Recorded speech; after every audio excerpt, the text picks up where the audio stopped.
Na uchawi huu kwa haya tuliyoyataja hapa, mafundofundo, maneno ya kuombaomba, wanaomba mashaitani na majini, maneno yasiyofahamika, makaratasi yenye maandishi yasiyosomeka wanayasoma wao wenyewe, haya yanaathiri mioyo. Huu ni uchawi, unaathiri miili, hutia maradhi, mtu akaugua, huua mtu akafa, hutenganisha mtu na ampendaye, baba na mwanawe, mama na mumewe, mwalimu na mwanafunzi wake, muajiriwa na bosi wake, na kuendelea. Huathiri kama alivyotuambia Allah kwenye Qur'an, fayataallamuna minhuma, wanajifunza kutoka kwa malaika wawili wale, ma yufarriquna bihi baina almar'i wa zawji, mpaka kile kiwango ambacho wanaweza kutofautisha baina ya mtu na mkewe. Allah ametuthibitishia kwamba uchawi unafarikisha,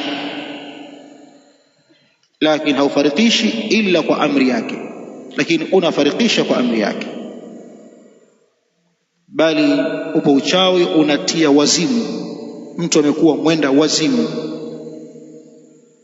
katupiwa uchawi. Tunaelewana jamani hapa?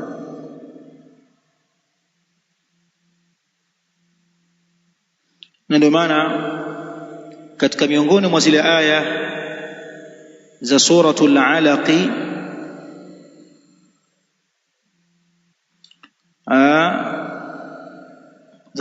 sura al-Alaq, al-Falaq, qul a'udhu birabbil falaq min sharri ma khalaq wa min sharri ghasiqin idha waqab wa min sharri naffathati fil uqadi.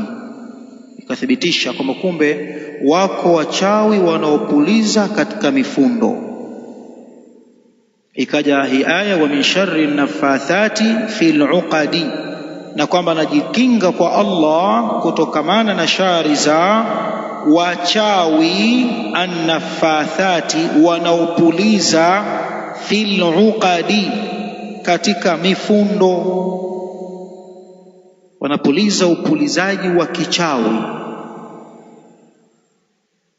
anapuliza na kuna maneno anasema, anapuliza kwa maneno anasema.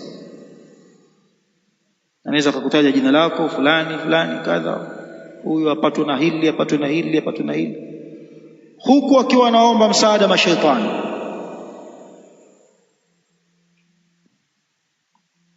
Na ndio paka imekuja hadithi kutoka kwa mama yetu Aisha radhiallahu anha kwamba hata mtume wetu sisi alirogwa alayhi salatu wassalam, na ukamwathiri uchawi mpaka alikuwa akidhani kwamba amefanya jambo fulani wala hajalifanya. Anahisi kana kwamba nimefanya kitu fulani, kumbe hajafanya kitu. Mpaka siku moja akasema kumwambia mama Aisha radhiallahu anha,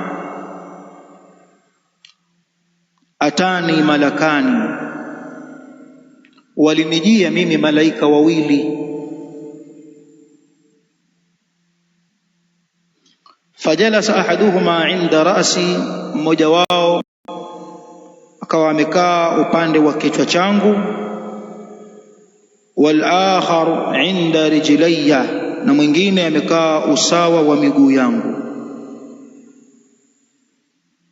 Wakawa wanaulizana maswali, mmoja yuko upande wa kichwa, mmoja yuko upande wa miguu. Ana nini huyu bwana huyu? Mmoja anajibu, anasema huyu bwana matbubun, bwana huyo amerogwa.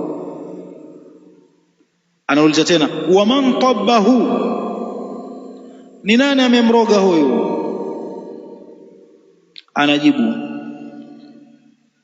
tabbahu Labidu ibn al-A'sam, amerogwa na Labid mtoto wa al-A'sam al-Yahudi.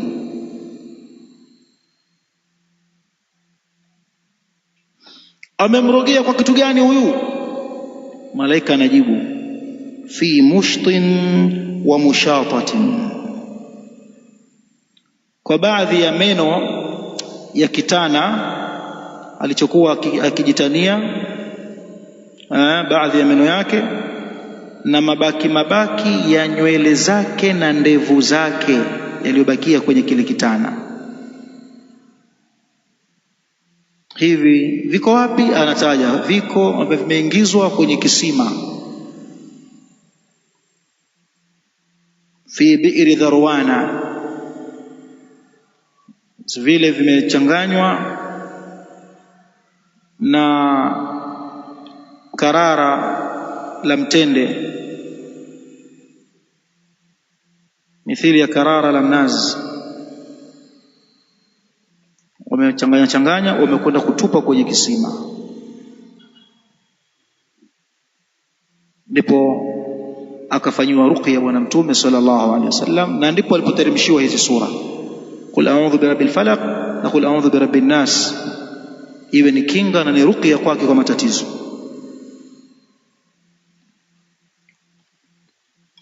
Kwa hiyo uchawi upo, unatenganisha baina ya wapendanao, unatia maradhi. Mtu anaugua, anapelekwa hospitalini, anapimwa, haonekani na kitu. Yako haya mara nyingi tu, watu wanahangaika hospitalini, huyu bwana huyu anaangaliwa mwili wake wote, madaktari wanasema sisi hatuoni, huyu hana tatizo lolote, anaumwa lakini jamani, huyu hana tatizo lolote. Sasa utakuta wale madaktari wengine ambao wana viitikadi vya kishirikina, anakuambia wana huyu hana maradhi ya hospitali. Manake hapo kishaambiwa hivyo, manake nendeni kwa madaktari wengine wataalamu, huyu hana maradhi ya hospitali.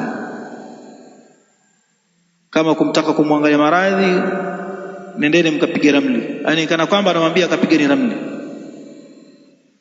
Lakini mtu anaugua, anaumwa kabisa,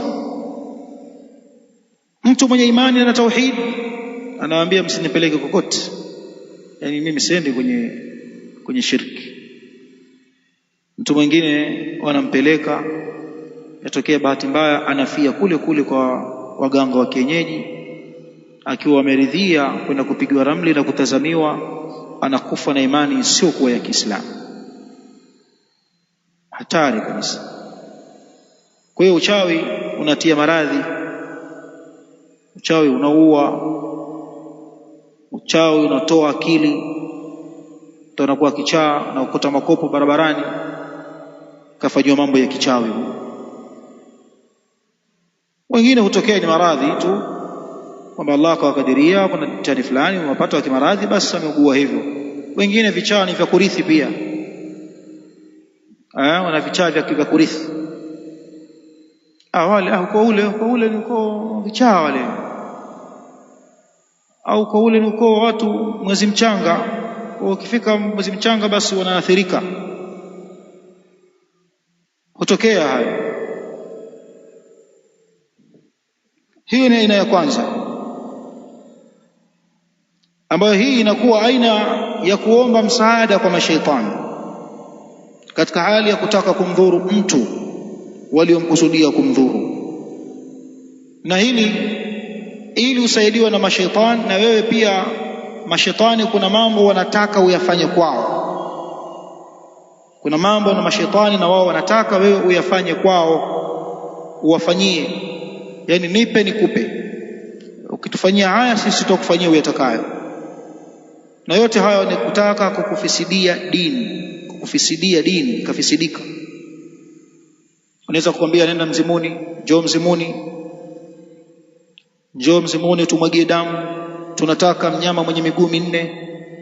Kwa hiyo uende ukachinja ng'ombe au ukachinja mbuzi, ukaielekeza ibada kutoka kwa Allah ukaielekeza kwa asiye kwa Allah. Sisi Waislamu tunaitakidi kwamba kuchinja wanyama ni ibada, tunajikurubisha kwa Mola wetu aliyetuumba. Wakati huo huo tunaitakidi kwamba tunapomwaga damu za wale wanyama, zile damu hazimfikii yeye wala hanywi, wala zile nyama za wanyama wetu hazimfikii yeye, kwa sababu Mola wetu hali. Lakini kinachofika kwake yeye ni ile hali ya uchamungu wetu, ya kwamba tumenunua kwa pesa zetu nyama tukachinja kwa ajili yake tumridhishe Mola wetu. Hili linapaa kwake yeye Allah, na wala hanufaiki nalo kwamba kuna sehemu Allah anazidi au anazidishiwa. Hapana, bali lile linapanda, alafu Allah anakuwekea wewe mwenyewe likakufaa siku ya Kiyama.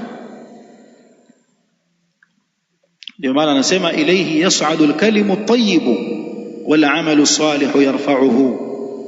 Kwake yeye Allah yanapanda maneno mazuri na matendo mema anayainua kwake.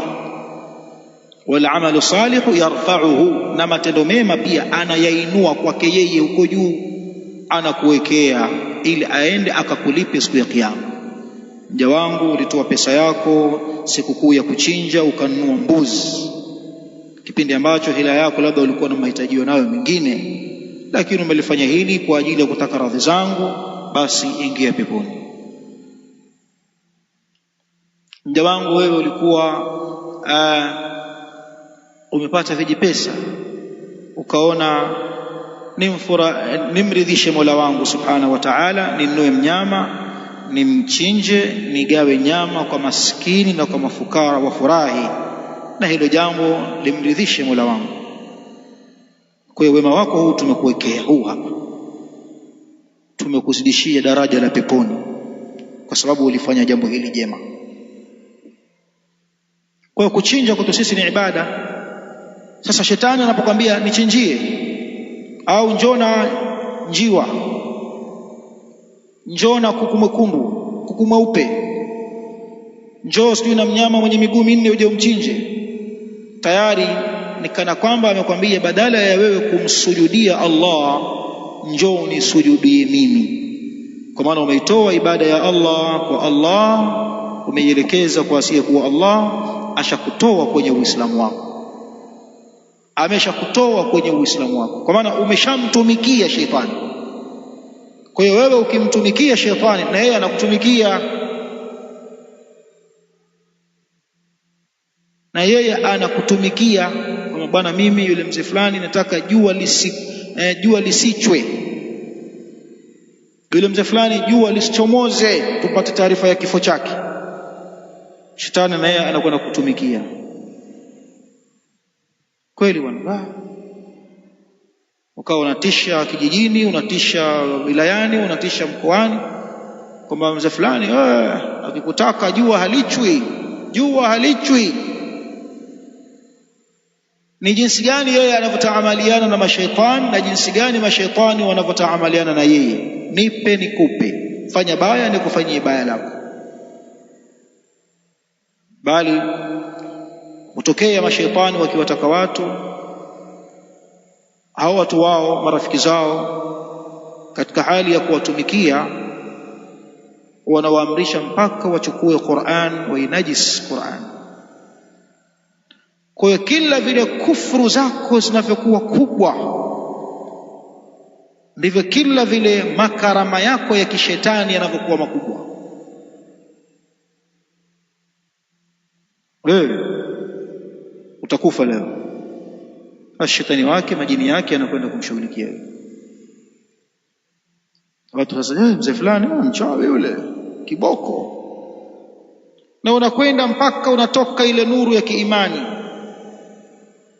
mpaka kukutana na mchawi usoni. Yani mchawi ukimwangalia usoni unajua hili jamaa jichawi, hata kama ni mweupe wa rangi, juso limekuwa la kinyamanyama hivi, dhahiri.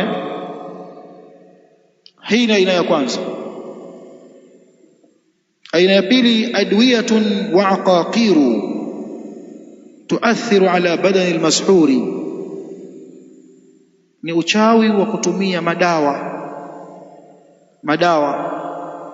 magome. Na huu pia ni uchawi nao. Anaweza akapewa mtu kaeke sehemu fulani, kamtupie sehemu fulani, kamwagie kitandani kwake anapolala, kamwekee pale chini ya, akikanyaga tu jambo limekwisha. Madawa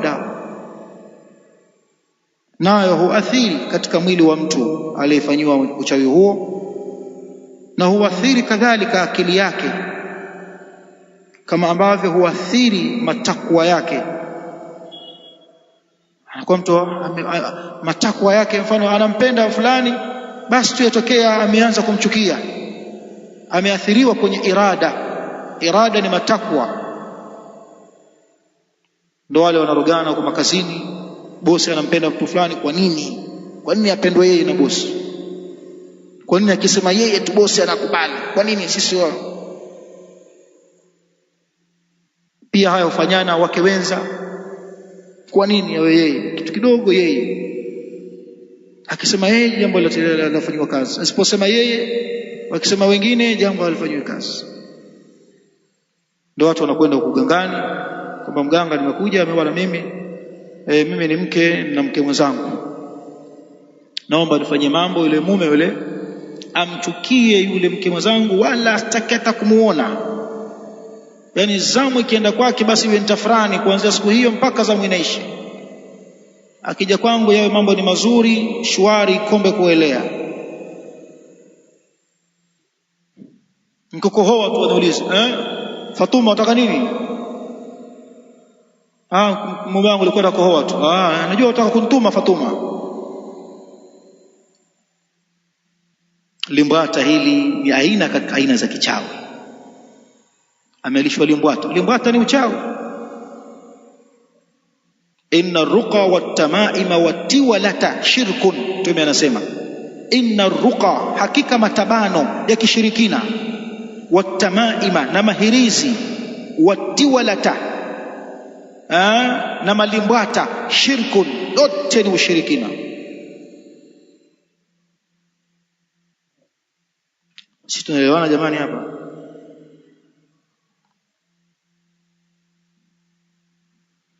Hivyo kama ziko aina mbili, aina ipi katika hizi mbili humkufurisha mwenyewe kwamba akawa ni kafiri?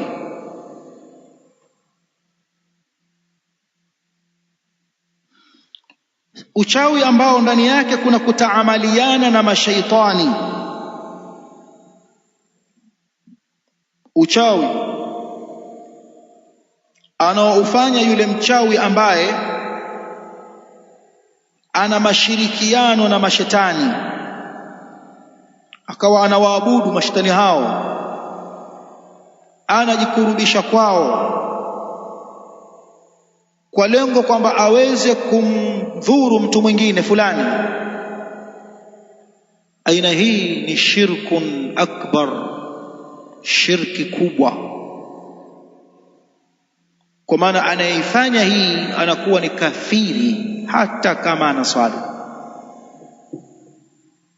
Kama tuko naye msikitini, lakini akitoka msikitini ana vibanda vyake, anakwenda kuviingia huko, anakwenda kuvisujudia, anakwenda kuviomba, kwenda kuchinja kwenye matambiko yao huko, anakwenda kugaragara, anakwenda kuwaita wale wamsaidie, na yeye anapewa maelekezo afanye haya na haya, na yeye anafanya. Huyu ni kafiri hata kama atakuwa ana jina la Kiislamu, anaitwa Abdullahi, anaitwa Saleh, anaitwa Rajab, anaitwa Musa. Tunafahamiana vizuri hapa?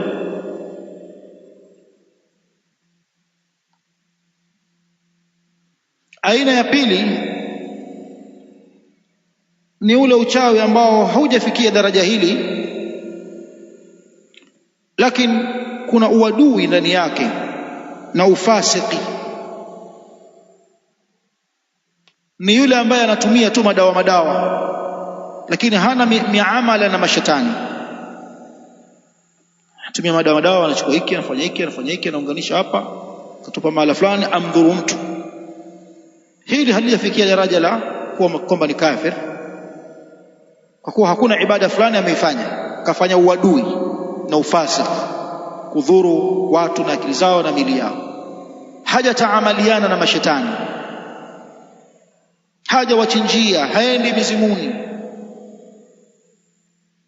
Wewe unasema ni mtaalamu wa vitabu, mfano huu ni fasik. Tumeelewana jamani eh? Naam, adhini muadhin. Iwe leo tumefungua huu mlango na aya moja na maelezo haya mliyosikia, alafu tutakuja kuendelea kwenye aya inayofuata na hadithi za Mtume sallallahu alayhi wasallam. Adhini muadhin. Anauliza muulizaji, ni ipi kinga ya uchawi? Kinga katika kinga za uchawi ni wewe mara nyingi uwe ni mtu wa adhkari. Adhkari, tusidharau adhkari. Adhkari zina nafasi kubwa sana. Adhkari ni kinga dhidi ya shetani na genge lake. Katika genge la shetani ni wachawi hawa na wanga na wengineo. Ukiwa unadumu na adhkari za sehemu husika, mfano imekuja hadithi kwamba atakayesoma ayatul kursi wakati wa kulala, Allahu la ilaha illa huwa al-hayyul qayyum la ta'khudhuhu sinatun wala nawm lahu ma fi as-samawati wa ma fi al-ard man dha alladhi yashfa'u 'indahu illa bi'idhnihi ya'lamu ma bayna aydihim wa ma khalfahum ولا يحيطون بشيء من علمه إلا بما شاء وسع كرسيه السماوات والأرض ولا يؤوده حفظهما وهو العلي العظيم. Hii ni ayatul kursi, ndiyo aya bora zaidi katika aya za Qur'ani zote. Number 1 ni hii ayatul kursi. Atakayesoma ayatul kursi wakati wa kulala hatokurubiwa au hatokaribiwa na sheitani akawa amemkaribia mpaka ichomoze alfajiri. Shetani hampati, bali sio shetani na rafiki zake mashetani, wanga nani. Ukisoma ayatul kursi wewe upo katika hifdhi na ulinzi wa Allah mpaka asubuhi. Kwa hiyo kama usomi wewe, wajitupa tu kitandani, wajitupa wasikiliza blues, tafuta usingizi kwa blues, au watafuta usingizi kwa kuangalia tamthilia. Umekaa na tamthilia yako, wewe ndio unayechezewa kwa taarifa yako. Kuna mtu anaamka amechoka kana kwamba kalima heka 7. Inawezekana amechukuliwa umeenda kupelekwa gengingi, umekwenda kulima huko. Kwa nini? Una maana gani mtu hutaki kusoma adhkari? Mtu akilimwa. Kwa hiyo kujikinga na vitimbi vya hawa mashaitani, wachawi, wanga, mtu anashauriwa asome ayatul kursi. Na inapendeza awe ametawadha, ana udhu, au kama sio ayatul kursi asome qul huwallahu na qul a'udhu birabbil falaq na qul a'udhu birabbin nas mara 3, ajipulizie kwenye mikono yake, alafu ajipanguse mwili wake wote, alafu alale.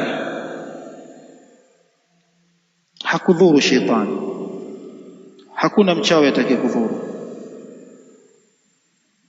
Na haya ni mambo mujarrab, ni mambo mujarrab, yamejaribishwa na yametoa majibu kwamba wanaolala kwa adhkar hawasimulii hata mandoto mabaya mabaya. Mtu anaota sijui afukuzwa na nyoka au kitu gani, simba sijui nini, adghafu ahlam, au kalala hakulala Kiislamu kajitupa tu. Lakini kadhalika adhkari za kutoka nyumbani, adhkari za kuingia nyumbani. Sisi Waislamu tuna adhkari zetu, kila nukta tuna adhkar takriban. Yani unapotoka nyumbani kwako kuna dhikr, sababu unapotoka nyumbani kwako kuna genge ima la malaika au genge la mashetani. Ukitoka Kiislamu unakuwa chini ya bendera ya malaika kwenye mizunguko yako, mambo yako yanakwenda kwa kheri kabisa. Ukijitokea tu wale yani hujui yani Kiislamu watakiwa utoke vipi nyumbani. Yani ni aibu kwa Muislamu mpaka anafikia baleghe hajui Kiislamu atakiwa atoke vipi kwenye nyumba yao. Basi yupo tu kama vile mbuzi katoka bila dhikri, na yeye atoka bila dhikri. Ukitoka kwa dhikri unakuwa chini ya bendera ya malaika, ukitoka bila ya dhikri unakuwa chini ya bendera ya mashaitani. Kadhalika unapoingia unaingia na dhikri nyumbani kwenu, unasema bismillah. Hii hapa bismillah, unaingia nyumbani. Wengine wakasema bismillah walajna wa bismillah kharajna, wengine wameitia dhaifu hii hadithi, wengine wameihasanisha kwamba ni hadithun hasan. Kwa hiyo ukisema bismillah sawa, ukisema bismillah walajna wa bismillah kharajna sawa, lakini umeingia kwa dhikri na umetanguliza mguu wa kulia. Unapoingia nyumbani unatanguliza mguu wa kulia, unapotoka unatanguliza mguu wa kushoto. Ndio maelekezo. Ukiingia kwa dhikri nyumbani, mashetani waliokuwa wanakuandama kutoka huko ulipotoka huko, pale wanafunga breki. Na unapoingia nyumbani kwako ukaikiwa chakula, ukaanza kwa bismillah, ukamtaja Allah wakati wa kula bismillah, mashetani wanaambizana nje ya nyumba yako, la mabita lakum wala asha, nyumba hii hakuna chakula cha mchana cha usiku, wala hakuna malazi.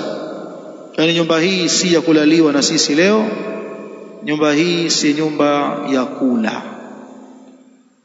Kwa anaingia bila ya dhikri, anaingia nyumbani kwake na mashaitani, na anakula na mashaitani. Dhikri, nafasi ya dhikri. Bali ikitokea baada ya kula ameshiba akamtamani mkewe, akamwingilia mkewe pasina dhikri, yeye alichoona cha muhimu ni kumtangulizia mwanamke yale yanayofaa kutanguliziwa kwanza kabla ya kamba kuingiza kisimani, akayafanya hayo. Lakini asilete ile dhikri, basi shetani pia anashirikiana naye huko kuja kuingiza kamba kisimani, na shetani naye atumbukiza kamba yake kwenye kisima hicho kimoja. Unaona balaa hilo? Kwa hiyo dhikri ni kitu muhimu, dua na kila nukta. Dhikr ndio silaha ya Muislamu. Dhikr, wangapi walikuwa wanatafutwa kwa ubaya na wenzi wao, lakini walipokuwa wakidumu na adhkar walikuwa wakiwakosa wengi. Kwa hiyo dhikri ni silaha, kinga, silaha.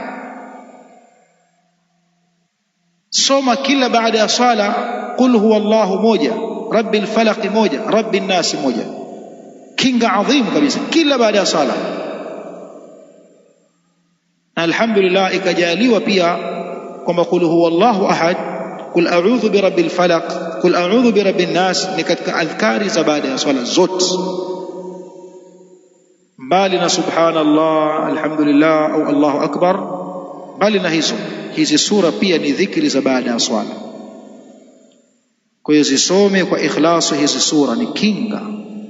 Ukisoma baada alfajiri ni kinga mpaka dhuhuri, ukirudia baada ya dhuhuri kinga mpaka alasr, ukisoma baada alasri ni kinga mpaka maghrib, ukisoma baada almaghrib kinga mpaka isha, baada alisha mpaka alfajiri.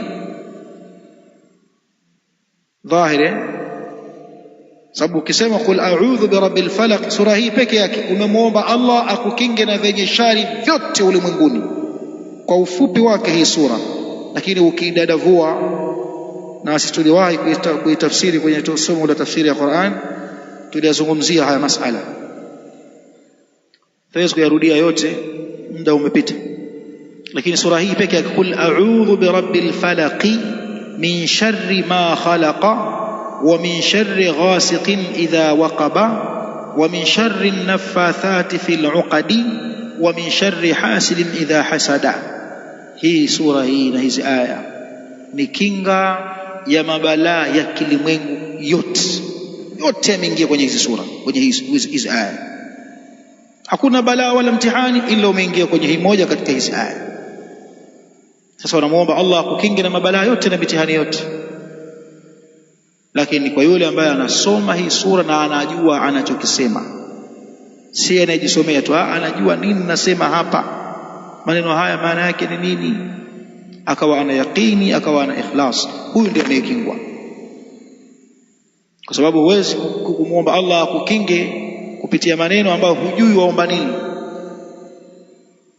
yaani wajisemea tu. Kitu gani umeomba hapa? Nimesoma sura. Ndio umeomba nini hapa? Mimi sijui. Sasa unamuomba Allah usichokijua. Ndio maana katika masharti ya kukubaliwa dua, anayeomba dua ajue anachoomba. Kwa nini? Sababu aweza akaja akaomba kufuru, au akaja akaomba istighfar, akamwomba Allah amjalie kuwa ni nabii,